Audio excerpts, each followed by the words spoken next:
Sir నమస్కారం sir. నమస్తే. Sir Hydraa దూకుడుగా అయితే వెళ్తుంది సార్. మరోసారి ఇప్పుడు మూసీ నది పరివాహక ప్రాంతాల్లో ఉన్న ఇళ్ళన్నింటినీ కూడా కూల్చేయబోతుందని వార్తలైతే వినిపిస్తున్నాయి సార్. దీన్ని ఓవైసీస్ వాళ్ళు కూడా అడ్డుకునే ప్రయత్నం చేస్తున్నట్టుగా కూడా తెలుస్తుంది. మరి మూసీ నది పరివాహక ప్రాంతాల్లో ఎక్కువగా పేదల ఇండ్లే ఉన్నాయంటున్నారు. మరి ఇది వాళ్ళకి డ్యామేజ్ అవుతుందా? ఏం చెప్తారు సార్ ఇప్పుడు? హైదరాబాదుని రీడిజైన్ చేస్తే బెటర్. హైదరాబాదుని రీడిజైన్ చేయటం అంటే హైదరాబాద్ అనేది ఏర్పడినప్పుడు ఏ ఏ ప్రాంతాలు దేనికోసం కేటాయించారు, అనేక ఉద్యానవనాలు ఉండేవి ఇక్కడ. ఆ ఉద్యానవనాలు ఏమైపోయినాయి అనేది ఒక ప్రశ్న ఉంది. అనేక కొండలు గుట్టలు వెళ్ళిపోయినాయి. వాటన్నిటినీ తిరిగి ప్రతిష్ఠ చేసేలాగా ఒకనాటి హైదరాబాద్ అంటే నిజాం నవాబు కట్టినటువంటి హైదరాబాద్ ఎలా ఉందో ఆ స్ట్రక్చర్ని కాపాడుతూ ఆనాటి చెరువులని, ఆనాటి ఉద్యానవనాలని వాటన్నిటినీ కూడా రీడిజైన్ చేసి ఆయా ప్రాంతాలన్నీ అలాగే ఉండేటట్టుగా డిజైన్ చేసి ఆ ప్రాంతాలలో ఉన్నటువంటి అన్ని ఇళ్ళు తీసేసి అలా హైదరాబాదును రీడిజైన్ చేయగలిగితే రేవంత్ రెడ్డి గారు ఒక అద్భుతమైనటువంటి అంటే పునర్నిర్మాణం, మహానగర నిర్మాణం కాదు, ఒక మహానగరాన్ని పునర్నిర్మించటం అంటే చరిత్రలోకి తీసుకెళ్ళి నిలబెట్టడం. చాలా సందర్భాలు హైదరాబాదులో ఉద్యానవనాలు అనేకం ఉండేవి, ఏమైపోయినాయి అని చాలామంది పర్యావరణవేత్తలు ఆవేదన వ్యక్తం చేస్తున్నటువంటి సందర్భం ఉంది. కనుక వీటన్నిటినీ పరిగణనలో తీసుకోవాలి. అలాగే హైదరాబాదులో రాక్ సొసైటీ అని ఒకటి ఉంది. హైదరాబాదులో అంతరించిపోతున్నటువంటి కొండలు, దాని మీద ప్రేమతో కలుసుకుని బాధపడేటువంటి ఒక ఆర్గనైజేషన్ ఉంది. ఇలాంటి అనేక సంఘాలు ఉన్నాయి ఇక్కడ. వీళ్ళందరినీ దగ్గరికి తెచ్చుకుని వీళ్ళ అందరి ఆశయాల మేరకు రేవంత్ రెడ్డి గారు హైదరాబాదులో ఎక్కడైనా గుట్ట పగలగొట్టేసి ఉంటే, ఆక్రమించి ఉంటే దాన్ని ఆ గుట్టని మళ్ళీ తిరిగి అక్కడ డిజైన్ చేసి ఆ ప్రాంతంలో ఉన్నటువంటి ఇళ్లను తీసేయచ్చు. ఇక్కడ ప్రజల్ని భాగస్వాముల్ని చేయాలి. ప్రజలకి చెప్పాలి, మేము పాత ఉద్యానవనాలని తిరిగి ఉండేలాగా చేయదలుచుకున్నాం. ఆ ప్రాంతాల్లో ఉన్న వాళ్ళందరూ ఇందులో భాగస్వాములు అవ్వండి. ఈ ఉద్యమంలో ఇది మీకోసం జరుగుతున్నది, మీ పర్యావరణ పరిరక్షణ కోసం జరుగుతోంది. మీరందరూ స్వచ్ఛందంగా మీ ఇళ్ళు పగలగొట్టేసుకోండి అని చెప్పచ్చు అని చెప్పి ప్రజల్ని భాగస్వాములుగా మార్చుకుని వీళ్ళందరికీ ఎక్కడ ఎలా రీహాబిలిటేట్ చేస్తారో ముందు ప్రోగ్రాం ఉండాలి.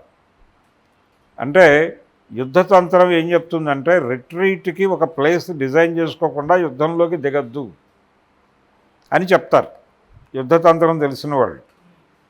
అసలు పారిపోయే అవకాశమే లేదు, మన విజయమే సాధిస్తామని మూర్ఖంగా వ్యవహరించొద్దు. ఒకవేళ ఓడిపోతే పారిపోయి తలదాచుకోవడానికి ఒక ప్లేస్ ముందే నిర్ణయించుకుని అప్పుడు యుద్ధంలోకి వెళ్ళు అనేది యుద్ధతంత్రం. కాబట్టి ప్రజలను ఖాళీ చేయించడం అనేది చేయొచ్చు, తప్పేం లేదు దానిలో.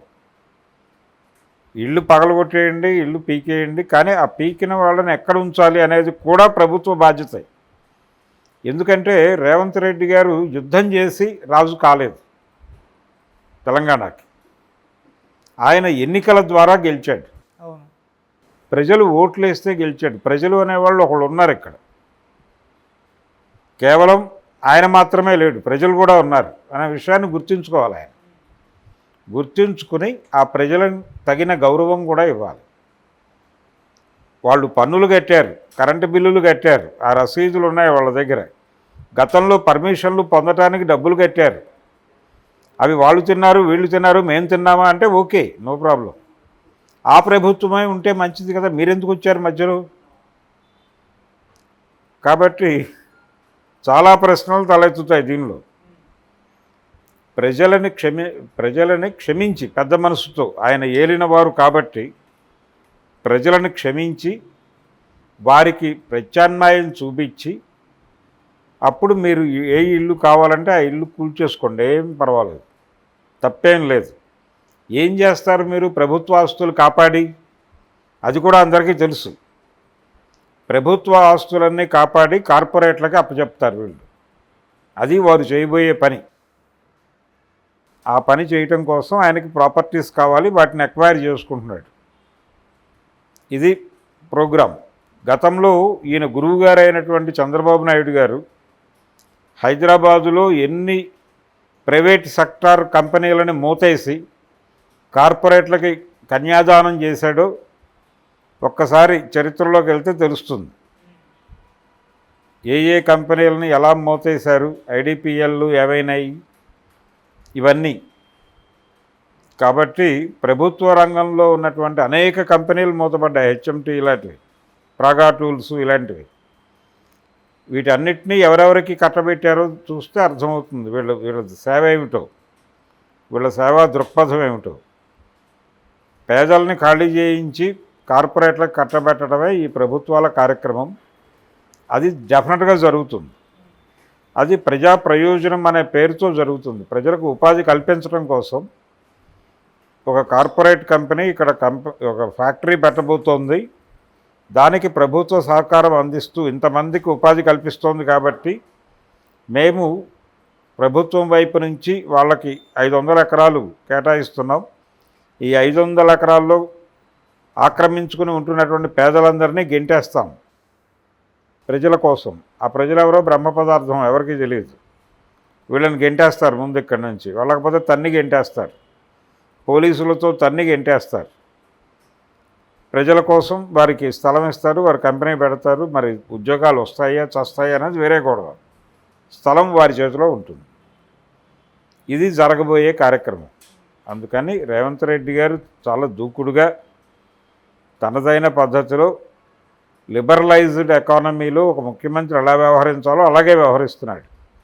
మార్కెట్ ఎకానమీ ముఖ్యమంత్రిగా ఆయనకి ఒక మెడల్ ఇచ్చి సన్మానం చేసినా తప్పేం కాదు. ప్రస్తుతం ఆ లెవెల్లో ఆయన కార్యాచరణ నడుస్తోంది. ప్రజలు కూడా అర్థం చేసుకోవాలి. ఇతను ప్రజల ముఖ్యమంత్రి ఇలాంటి మాటలు మాట్లాడుకోవద్దు. అతను మార్కెట్ ఎకానమీ ముఖ్యమంత్రి. అతను రాజకీయ వ్యాపారి. ముఖ్యమంత్రి అనేవాడు రాజకీయ వ్యాపారిగా గుర్తించాలి.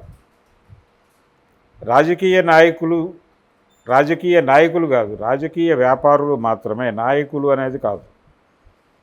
నాయకులు అనేవాళ్ళు లేరు, వాళ్ళు వెళ్ళిపోయి చాలా కాలం అయింది. రాజకీయ వ్యాపారం మాత్రమే నడుస్తుంది. రేవంత్ రెడ్డి అనేటువంటి రాజకీయ వ్యాపారి తన వ్యాపారంలో చేస్తున్న దానిలో మేము కూడా ఇన్వాల్వ్ అయి ఉన్నాం కాబట్టి వ్యాపారంలో మా వాటా మాకు ఇవ్వండి అని అడుక్కోవడం తప్ప చేయగలిగింది ఏమీ లేదు. అది కండిషన్. సార్, రీసెంట్గా ఒక అమ్మాయి మాట్లాడుతుంటే వాళ్ళ ఇల్లు కూడా కూల్ చేస్తారు. అప్పుడు ఏడుస్తూ మీడియాతో మాట్లాడింది. సో నోటీసులు ఏమి ఇవ్వట్లేదు, కూల్ చేస్తున్నారు. ఇప్పుడు అధికారులతో మాట్లాడే ప్రయత్నం చేసేంత టైం కూడా ఇవ్వట్లేదు, ఆ గ్యాప్లోనే కూల్ చేస్తున్నారు. కానీ ఉన్న వాళ్ళవి కూల్చట్లేదు, వాళ్ళ దగ్గర నుంచి లంచాలు తీసుకుంటున్నారు. మా ఇల్లు మాత్రమే కూల్ చేస్తున్నారు. నేను ఒక హైడ్రా అధికారిని, నేను చూశాను, ఎక్కువ డబ్బున్న వాళ్ళంతా కూడా లంచాలు ఇచ్చి వాళ్ళ ఇళ్ళని కాపాడుకుంటున్నారని చెప్పేసి ఆ అమ్మాయి చెప్పింది. తర్వాత రంగనాథ్ గారు స్పందించి అమ్మాయి హైడ్రా ఎంప్లాయీ కాదు అని చెప్పేసి ఒక క్లారిటీ ఇచ్చారు కదా, మిగతా వాటికి మాత్రం సమాధానం ఇవ్వలేదు. మరి అది జరిగే అవకాశం ఉందంట. వాళ్ళిద్దరూ రియల్ ఎస్టేట్ రిలేటివ్స్ అనే విషయం కూడా ప్రపంచానికి తెలుసు. ఎవరిద్దరు? ఈ రంగనాథు, రేవంత్ రెడ్డి. వీళ్ళిద్దరికీ ఒక రియల్ ఎస్టేట్ అక్రమ సంబంధం ఉంది అనేది కూడా ఒక విమర్శ నడుస్తోంది మార్కెట్లో. అందులో భాగంగానే ఈ దాడులు ఇవన్నీ జరుగుతున్నాయి, ఈ గొడవ అంతా. సో దీని మీద ప్రజా సంఘాలు రోడ్డు మీదకి వచ్చి ప్రభుత్వాన్ని నిలదీస్తే తప్ప పనవదు. అప్పటి వరకు అంటే ఆక్రమణలు అనేది గుడిసెవాసులని ఏమీ లేక ఎక్కడో చోట గుడిసె వేసుకున్న వాడిని ఖాళీ చేయించడం అనేది ఖచ్చితంగా తప్పే ప్రజాస్వామ్య ప్రభుత్వంలో. ఇది రేవంత్ రెడ్డి రాజ్యాంగము, రేవంత్ రెడ్డి రాజ్యము అని ప్రకటిస్తే అది ఓకే, డిక్లరేషన్ ఇచ్చేస్తే. ఇక్కడ వారు తప్ప, వారి పార్టీ వారు తప్ప ఎవరూ నివసించడానికి అనర్హులు అంటే అలాగే చేయండి, తప్పేం లేదు. కానీ మీ రాజ్యంలో ప్రజలు ఉన్నారు, ఆ ప్రజలను గౌరవించండి. గౌరవించి వాళ్ళకి ఏదో ఉండటానికి ఒక గూడు చూపించండి. గూడు మీరు పీకేస్తున్నారు మీ ప్రయోజనాల కోసం. వాళ్ళకు ఉండటానికి ఒక గూడు కల్పించండి మీరు దయతో. వాళ్ళు డబ్బులు సంపాదించడం, మీలాగా డబ్బులు సంపాదించడం తెలియక గుడిసెల్లో బతుకుతున్నారు. మీలాగా రాజకీయ వ్యాపారం చేయాలి, 1000 ఎకరాల్లో రియల్ ఎస్టేట్ చేయాలనేది తెలియక వాళ్ళ గుడిసెల్లో బతుకుతున్నారు.